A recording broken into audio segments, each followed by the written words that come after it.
반갑습니다. 오늘은 책을 소개를 해드리려고 하는데요. 보신 분들도 계실 텐데 호흡의 기술이라는 책을 읽게 되었습니다. 이 책을 보면서 저자인 제임스 네스터라는 그 저널리스트예요. 이 책에서 다양한 전 세계 호흡법과 호흡의 중요성에 대해서 많이 이야기를 했는데요. 호흡에 관심 있는 분들은 한번 읽어보시는 것도 많이 도움이 되시리라 생각을 합니다. 제임스 네스터 씨의 이 호흡의 기술을 보면서 저는 한국 선도의 호흡법 그리고 전 세계에서 많은 단체 혹은 그런 수련 전통에서의 호흡법을 한 번 더 생각해 보게 되는 그런 의미 있는 시간을 갖게 되었는데요. 먼저 제임스 네스터 씨가 우리에게 전하고 싶은 메시지 중에 가장 첫 번째, 우리의 호흡을 코로 쉬는가 입으로 쉬는가, 이 부분이 이분의 굉장히 치열한 실험을 스스로 하면서 증명을 해 보이는 것이 있는데요. 코를 실리콘으로 완전히 막고 입으로만 숨을 쉬는 그런 실험을 합니다. 그 입으로 숨을 쉬는 것이 얼마나 우리 인체 건강에 안 좋은지, 코를 완전히 실리콘으로 막고 입으로만 숨을 쉬는 생활하면서 이것을 직접 실험을 하는데 혈압이 올라가고 참 어마어마한 몸의 부작용을 직접 몸으로 체험을 합니다. 사실 저도 책을 보면서 그거를 직접 한다면 얼마나 답답하고 힘들까 생각을 했는데, 또 다르게 생각하면 축농증이나 비염이나 코가 막힌 사람들이 전 세계에 굉장히 많아요. 우리나라도 많이 있죠.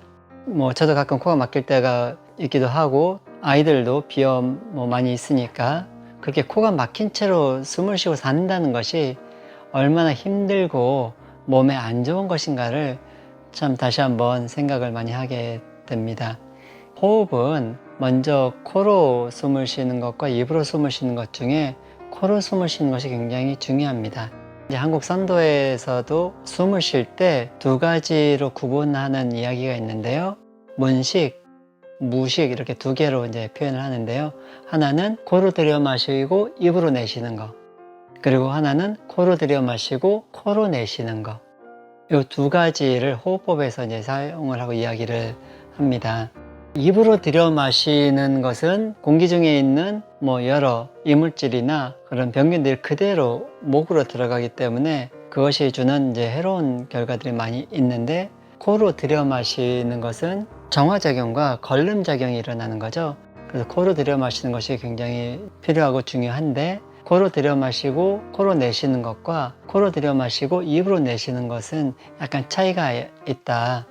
코로 들여 마시고 입으로 내쉬는 것은 몸에 있는 긴장이나 스트레스가 있을 때 그것을 풀어주는 호흡이 코로 들여 마시고 입으로 내쉬는 호흡이에요. 코로 들여 마시고 코로 내쉬는 호흡은 조금 더 몸에 에너지를 모아주는 축기의 호흡이 바로 코로 들여 마시고 코로 내쉬는 겁니다. 그래서 두 가지를 적절하게 자신의 몸에 맞게 활용을 하시면 된다 생각하고요.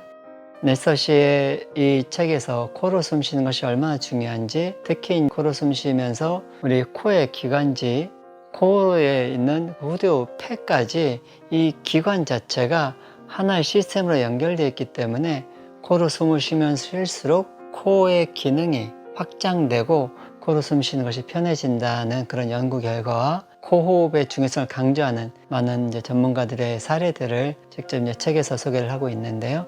그래서 코로 숨 쉬는 것이 점점 코로 숨 쉬는 것을 더 편하게 한다. 그렇기 때문에 우리가 스스로 자신의 호흡이 코로 많이 쉬는지 입으로 많이 쉬는지를 좀 더 점검해 보는 그런 시간도 도움이 될 것 같고요.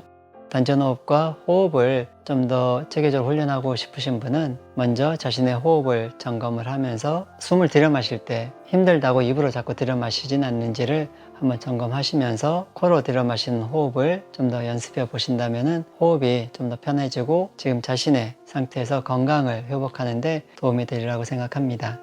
그리고 여러 단계로 이 호흡의 기술에서 소개하는 것들 중에 내쉬는 호흡의 중요성을 강조하는 부분을 보면서 저도 그 부분에 대해서 많이 생각을 해보게 되었는데요.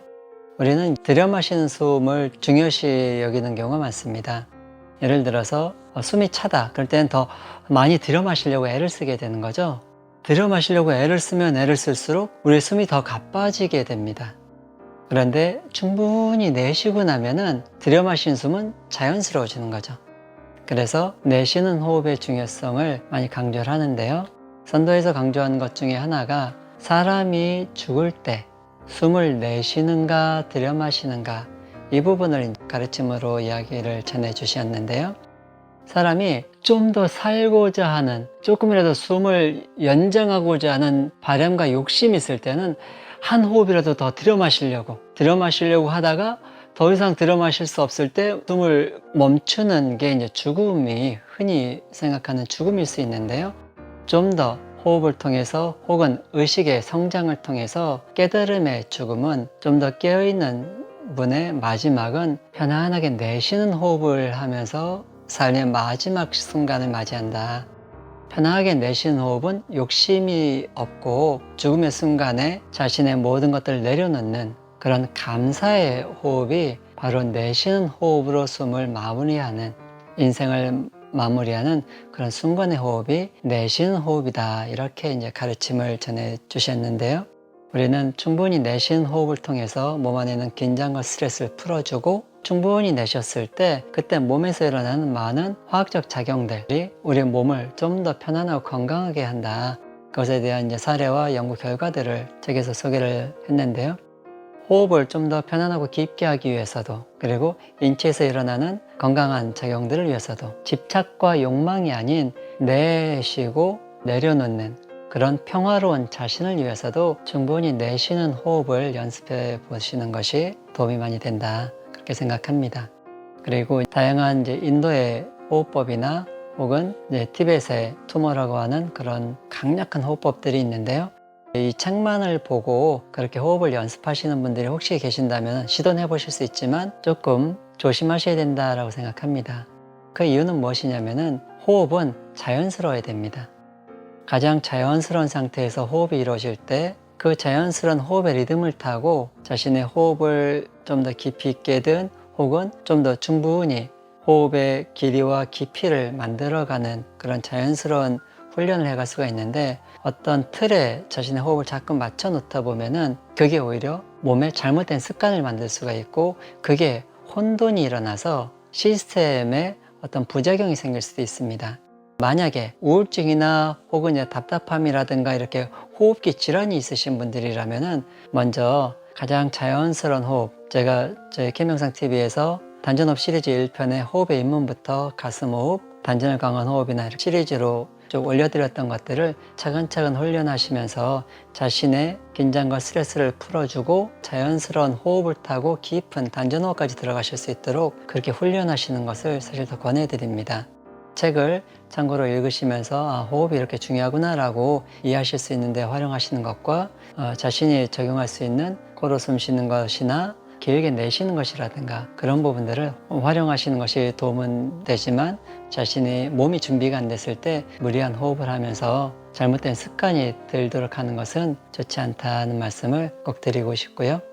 단전호흡을 한다는 것도 그렇게 자연스러운 호흡을 타고 의식이 집중되면서 내 안에 고요하고 깊은 기운의 세계로 들어갈 수 있도록 집중하는 그런 집중 훈련이 필요하기 때문에 차근차근 자신의 상태에 맞게끔 그렇게 호흡 훈련을 해 가신다면 많이 도움이 되실 거다 생각합니다. 오늘은 호흡에 대해서 생각해 보며 이 호흡의 기술이라는 책을 참고로 말씀드리면서 호흡에 대한 이야기를 드렸는데요. 오늘 영상 도움이 되셨기를 바라며, 단전호흡과 좀 더 깊은 호흡을 통한 건강, 행복, 평화에 삶에 관심 있으신 분들은 채널 구독하시고 꾸준하게 호흡 수련을 하시면서 노력해 가신다면 좋을 것 같습니다. 오늘 영상 여기서 마치겠습니다. 감사합니다.